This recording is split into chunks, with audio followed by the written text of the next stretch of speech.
અમારા ગામમાં 6 મહિનાથી આચાર્યની ઘટ છે. આચાર્ય હાજર થતા નથી. લિખિત બધે લિખિત આપી દીધો છે, પણ કોઈ જવાબ મળતો નથી. જે કાર્યવાહી થશે એ અમે આગળ કરીશું. આચાર્ય સોમવાર સુધી હાજર ન થાય તો પરીક્ષાનો અમે બહિષ્કાર કરીશું. આજથી સ્કૂલની તાળાબંધી કરીશું અને પરીક્ષાને પણ બહિષ્કાર કરીશું. અમે એસએમસી સભ્ય પરબતભાઈ, રમેશભાઈ, અકબરભાઈ, પછી મેહુલભાઈ અને સુરેશભાઈ, અશોકભાઈ બધા સભ્યો એસએમસીના સભ્યો મળી અને આચાર્ય સાહેબ બદલે અમારે રજૂઆત કરવાની છે. એના બદલે અમે 6 મહિનાથી આચાર્ય સાહેબની નિમણૂક થતી નથી. એના બદલે અમે ડીસામાં, પાલનપુર અને ગાંધીનગરથી ધક્કા ખાધા, પણ અમને કોઈ જવાબ મળતો નથી.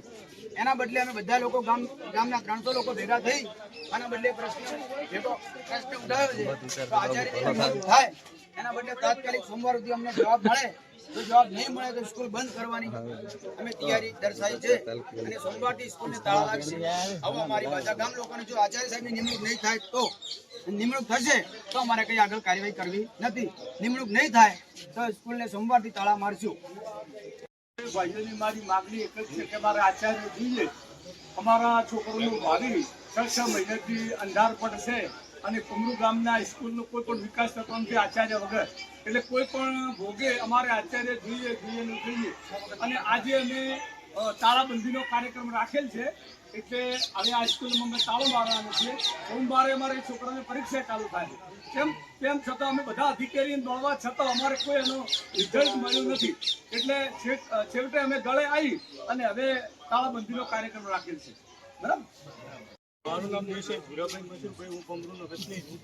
અમારા પમરૂ પ્રાથમિક શાળામાં છેલ્લા 1 વર્ષથી આચાર્યની ઘટ છે.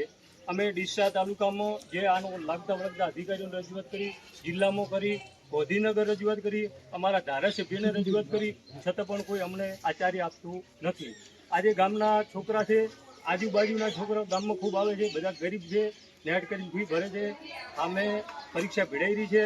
આજે ગામ આખું ભેગું થઈ અને તાળાબંધી કરવાનો પ્રોગ્રામ રાખ્યો છે.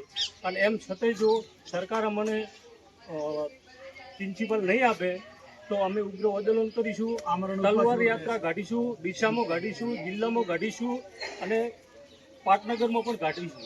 એવી અમારી વિનંતી છે કે સરકાર તાત્કાલિક આ અમારી માંગ પૂરી કરે. શિક્ષણ પ્રત્યે આટલી રાજકારણ ન હોવું જોઈએ. 350 બાળકનું ભવિષ્ય બગડી ગયું છે. 350 બાળકોનું ભવિષ્ય બગડી ગયું છે. એના માટે આચાર્ય 6 મહિનાથી અહીંયા એનું નામ બોલે છે, એની મનમાનીથી હાજર થતો નથી. ટીપીઓ સાહેબ, ડીપીઓ સાહેબ અને ધારાસભ્ય સુધીની રજૂઆતો કોઈ અમારી સાંભળતો નથી. એથી આજે અમે સ્કૂલની તાળાબંધી કરી છે અને હવે જ્યાં સુધી પ્રિન્સિપાલ નહીં આવે ત્યાં સુધી આખું ગામ એક સાથે મળી અને તાળાબંધી રાખીશું.